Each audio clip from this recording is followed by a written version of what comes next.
Assalamualaikum warahmatullahi wabarakatuh. Halo anak-anak hebat. Kembali lagi bersama Ustadz Fikri di sini. Hari ini kita akan berjalan-jalan mundur ke masa lalu, ke sebuah kota yang ramai di abad pertengahan. Lihatlah dua rumah yang berdekatan ini. Di rumah yang sederhana ini, tinggallah seorang ulama besar yang sangat cerdas dan baik hati. Namanya Imam Hasan Al-Basri. Sementara tepat di sebelahnya, tinggal tetangganya yang beragama Nasrani. Mereka hidup berdampingan. Namun, tahukah kalian, ada sebuah rahasia besar yang tersimpan di atap rumah mereka. Tepat di atas rumah Imam Hasan Al-Basri, terdapat WC tetangganya yang beragama Nasrani. Suatu hari, suasana tenang berubah. Lihat ke atas sana. Tetes demi tetes air kotor mulai merembes dari WC melalui langit-langit rumah, jatuh tepat di kamar Imam Hasan. Itu adalah air kencing dari jamban tetangganya yang bocor. Ih, pasti bau sekali ya. Tapi lihat apa yang dilakukan Imam Hasan. Apakah beliau marah? Apakah beliau berteriak? Tidak, beliau justru mengambil wadah, menampung kotoran itu setiap malam. Menjelang subuh, beliau membuangnya diam-diam agar tetangganya tidak merasa malu. Hari berganti hari, bulan berganti tahun. Imam Hasan tetap mengajar, tersenyum seolah tidak ada beban. Padahal setiap malam, beliau harus membersihkan kotoran tetangganya. Ini bukan sehari dua hari, tapi sudah berjalan untuk waktu yang sangat lama. Nah, sebelum kita lanjut, Ustadz mau tanya dulu nih sama anak-anak Ustadz. Jika kamu diganggu oleh tetangga atau teman yang berbeda agama, apa yang sebaiknya kamu lakukan menurut kisah ini? A. Memarahinya di depan orang banyak. B. Membalas dendam dengan merusak barangnya. C.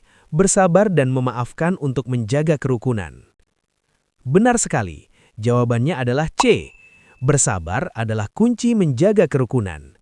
Yuk kita lihat apa yang terjadi selanjutnya. Waktu berlalu begitu cepat. 20 tahun kemudian, Imam Hasan tentu sudah tidak sekuat dan setangguh dulu lagi, melihat usianya yang semakin menua. Tubuhnya melemah, beliau juga sering sakit. Malam itu, beliau tidak sanggup lagi bangun untuk membuang wadah yang sudah penuh. Untuk beberapa hari, beliau tidak keluar rumah dan terbaring lemah di atas kasurnya. Tetangganya yang Nasrani merasa heran, kemana perginya tetanggaku yang ramah ini? Karena khawatir, ia pun memberanikan diri untuk berkunjung. Saat pintu dibuka, tetangga itu terkejut. Ia melihat Imam Hasan terbaring lemah. Ia menghampiri Imam Hasan sekaligus menanyakan keadaannya.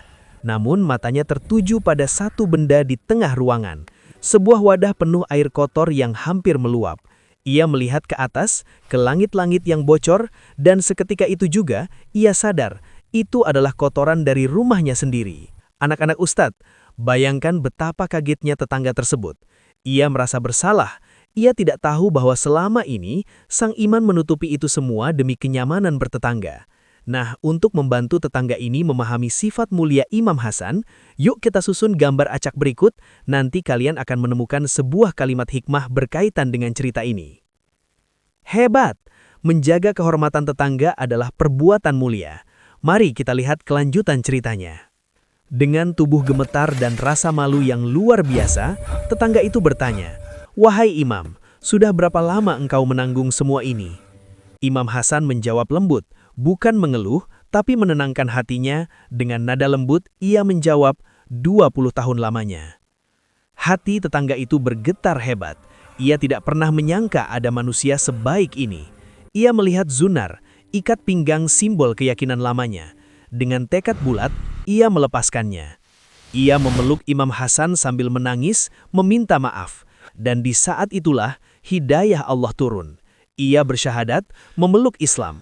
Bukan karena pedang, bukan karena paksaan, tapi karena akhlak mulia dari tetangganya yang luar biasa sabar. Masya Allah, menyentuh sekali ya. Sekarang Ustadz punya satu pertanyaan terakhir untuk menguji pemahaman anak-anak Ustadz tentang toleransi. Mengapa tetangga Imam Hasan akhirnya mau masuk Islam dan bertekad untuk jadi lebih baik? A. Karena Imam Hasan memberinya banyak uang. B. Karena tersentuh oleh akhlak mulia dan kesabaran Imam Hasan. C. Karena Imam Hasan memaksanya untuk pindah agama. Tepat sekali. Jawabannya B. Karena akhlak yang baik bisa meluluhkan hati yang keras. Kisah ini berakhir indah. Tetangga itu segera memperbaiki atapnya.